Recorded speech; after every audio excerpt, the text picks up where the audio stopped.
Hi friends, welcome back to smart city life style vlogs. ఈరోజు వీడియోలో అయితే ఆనపకాయ మరియు పప్పు అండి కర్రీని చాలా ఈజీగా మనం తయారు చేసుకోవచ్చు. ముందుగా అయితే నేను ఆనపకాయ తీసుకున్నాను.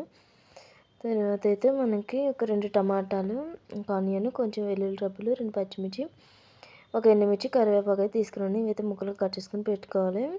ముందుకైతే ఆయిల్ వేడెక్కిన తర్వాత ఆవాలు, జీలకర్ర వేసుకున్నాను. తర్వాత తాలింపు కావాల్సిన ఉల్లిపాయలు, మిరపకాయలు, వెల్లుల్లి మరియు కరివేపాకు వేసుకుని అయితే ఫ్రై చేశాను. తర్వాత అయితే ఆనపకాయ ముక్కలను దానిపైన ఉండే తొక్క తీసి మంచిగా చిన్న చిన్న పీసెస్గా కట్ చేసుకొని అయితే ఫ్రై చేసుకోవాలి. ఇందులో అయితే కొంచెం సాల్ట్ వేసుకొని అయితే కలుపుకొని మంచిగా మూత పెట్టుకొని అయితే మీడియం ఫ్లేమ్లో మనము ఇవి కొంచెం ఫ్రై అవ్వనివ్వాలి. అయిన తర్వాత మన టేస్ట్కి సరిపడినంత పసుపు కొంచెం మరియు మన టేస్ట్కి సరిపడినంత కారం వేసుకోవాలి.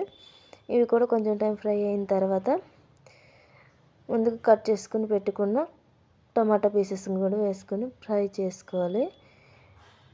వీటిని కూడా ఒకసారి మంచిగా కలిపి ఫ్రై చేసుకోవాలి. మీడియం ఫ్లేమ్లో పెట్టుకొని అయితే మనం ఫ్రై చేసుకోవాలి. ఇవి కూడా మంచిగా కుక్ అయిన తర్వాత చిన్న గ్లాస్ తోటి అయితే కొంచెం కందిపప్పు తీసుకున్నాను. ఇది కూడా కొంచెం టైం ఫ్రై అవ్వనివ్వాలి. తర్వాత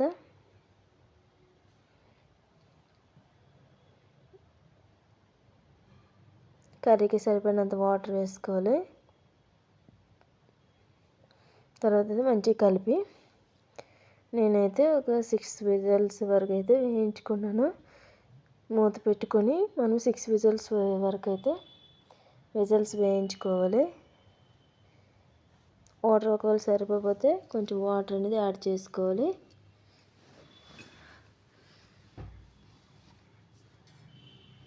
నేనైతే 6 విజిల్స్ వరకు అయితే విజిల్స్ వేయించుకున్నాను. తర్వాత ప్రెజర్ తగ్గిన తర్వాత మనము మంచిగా అయితే కొంచెం టైం ఉడికించుకోవాలి. మన టేస్ట్కి సరిపడినంత సాల్ట్ అయితే ఇప్పుడు చూసుకొని కొంచెం యాడ్ చేసుకోవాలి. ఇంతేనండి, చాలా ఈజీగా అయితే మనం తయారు చేసుకోవచ్చు. వీడియో నచ్చితే లైక్, షేర్ అండ్ సబ్స్క్రైబ్ చేయండి. Thank you for watching this video అండి. మళ్ళీ మంచి వీడియోస్ అయితే మీ ముందుకు వస్తాను. Bye bye.